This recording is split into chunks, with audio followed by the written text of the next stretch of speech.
BioWare was once one of the greatest video game companies of all time, creating amazing adventures from Jade Empire to Knights of the Old Republic, but all that talent and expertise culminated into what is considered BioWare's greatest RPG put forth, Dragon Age Origins. This game set the bar for what an RPG should be, at the time when RPGs were everywhere. And with this new gold standard, people could not wait for the next adventure from this legendary company. But unbeknownst to us, something terrible was about to happen. Because in the year of 2011, BioWare released the greatest atrocity the company had ever created. A game so vile that many dare not to even speak of it today. Dragon Age 2. The Dragon Age that ruined Dragon Age.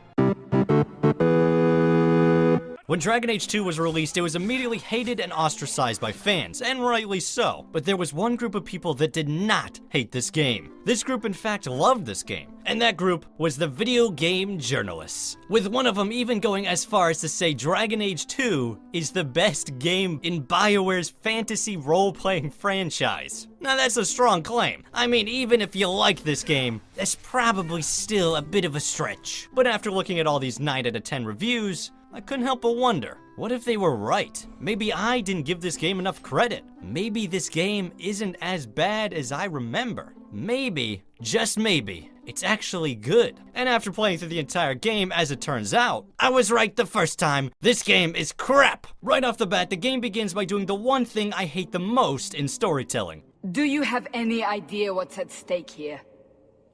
Let me guess. Your precious chantries fall into pieces and put the entire world on the brink of war.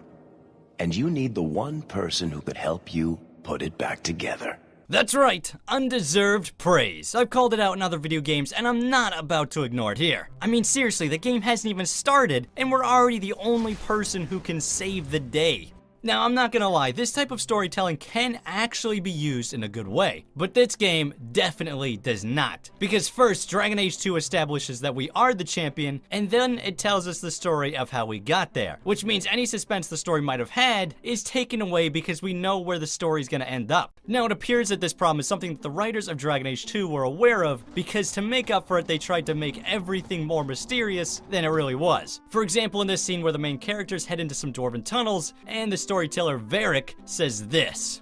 Well, we entered the deep roads as planned, but we didn't get very far. Now from that statement, you're expecting something pretty important, right? Well, you would be wrong, because all that happens is we fight a bunch of generic bad guys and run around some dwarven ruins for half an hour. Wow.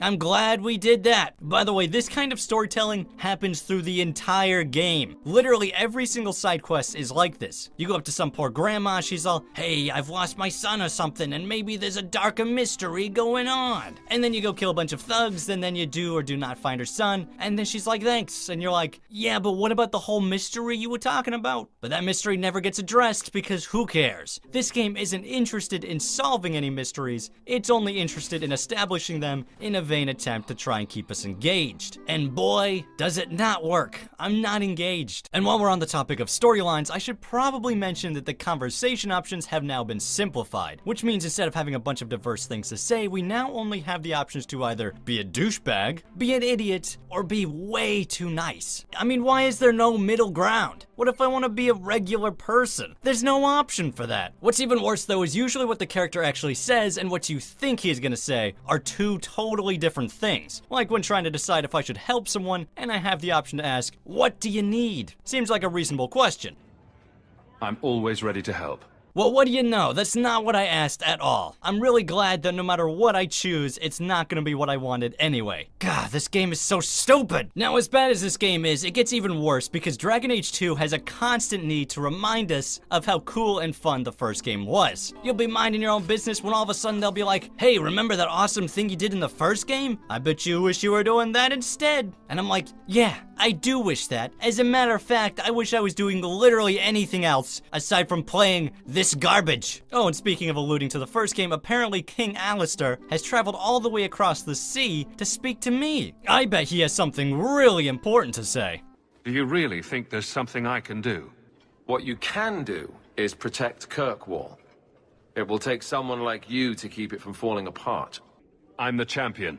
If there's a danger, I'll deal with it. Well, that's comforting.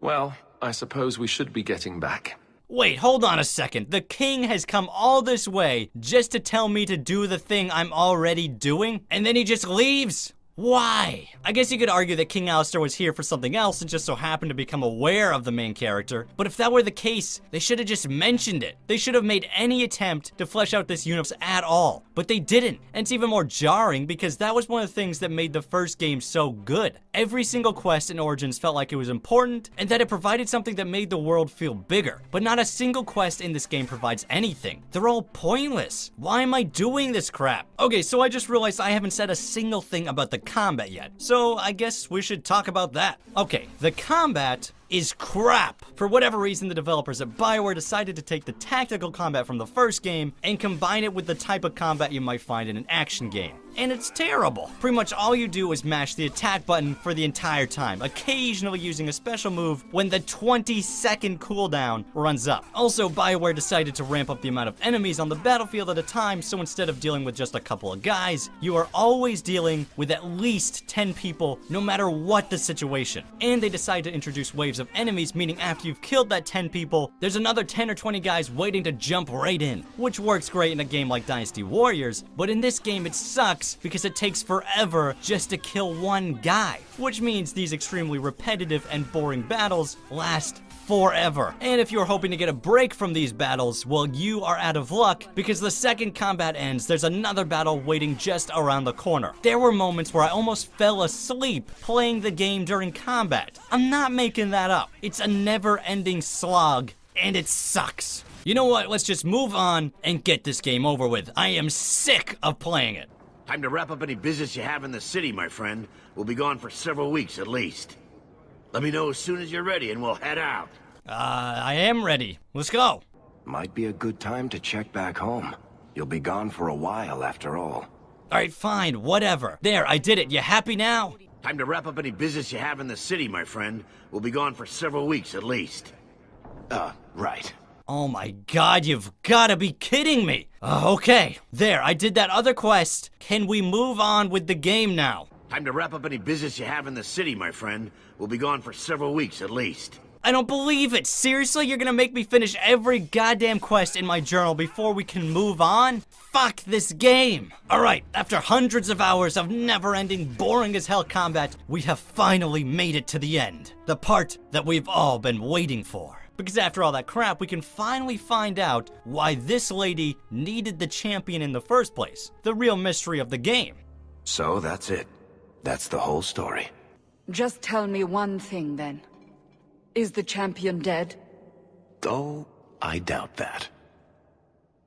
Then you are free to go, Varric. May the Maker watch over you during the dark times ahead of us. What? Are you fucking kidding me? After all that, after hours of god-awful, boring gameplay, this game ends with nothing? No resolution whatsoever? We don't get to find out why she needed the champion? Fuck this game! And screw whoever was the moron at BioWare that thought this was somehow a good idea. Fuck! If you enjoyed this video, make sure to hit that subscribe button and check out my other videos on some god-awful video games. Or you can listen to me rant about Skyrim. I don't know. Or whatever floats your boat.